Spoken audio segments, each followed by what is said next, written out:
everyone, welcome back to my channel. We are continuing our birthday card month. This is actually for my daughter's birthday. She is turning 4 and her favorite color is pink, and she likes to make shaker cards. So we're gonna make one on our own today. I have here an A2 card base that is white, made out of HAMMERMILL cardstock. So it's 4 1/4 by 5 1/2 when folded. And I took some Colorplan fuchsia pink, and I cut that down to about 4 by 5 1/4. I wanted it to be just a little bit smaller, mainly so I could save on some cardstock.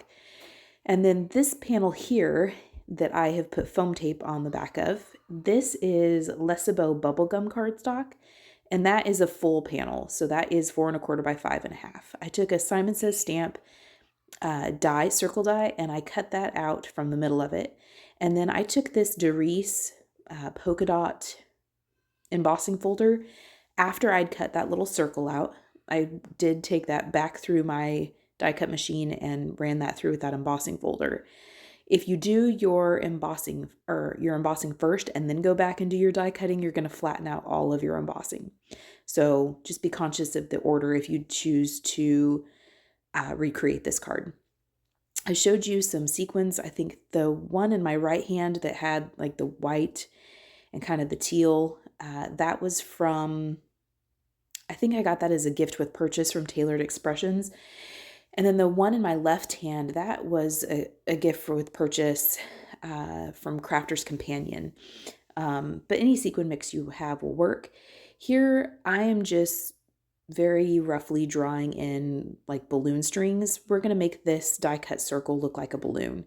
So I'm just very loosely drawing this in. If you have a die or a stamp that creates this for you, absolutely use that.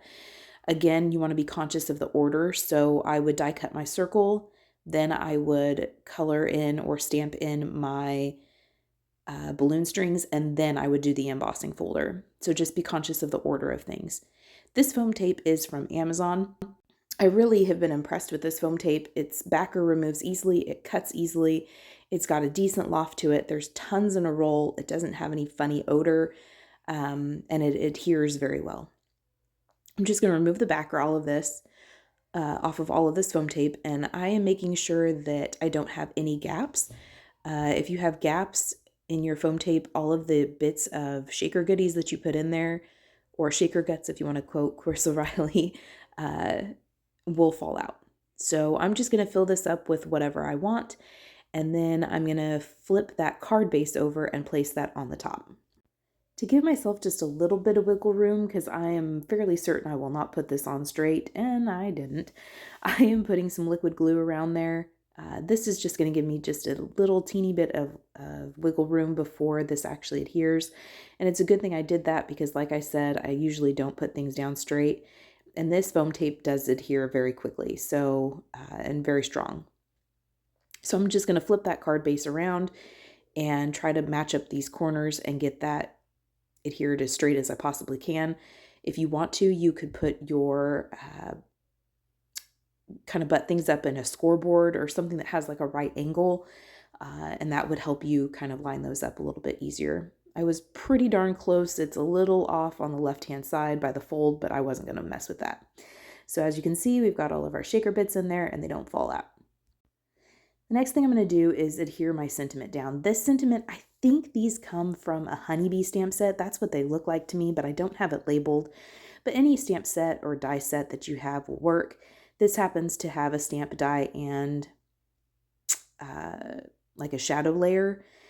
And I just went and die cut from the same cardstock that we used before for the bubblegum and the fuchsia pink.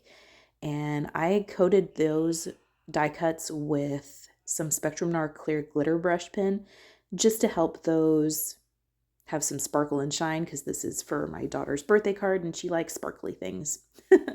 So I'm just going to glue those down flat and then this card will be done. So I appreciate you spending time. I do hope you felt inspired. Here I got a little bit of something on the acetate here. If you take a little bit of rubbing alcohol, it'll come right off. But yes, that is the card for today. Again, I hope you felt inspired. And we will see you next time for the continuation of our little birthday card month. So thank you, and we'll see you next time.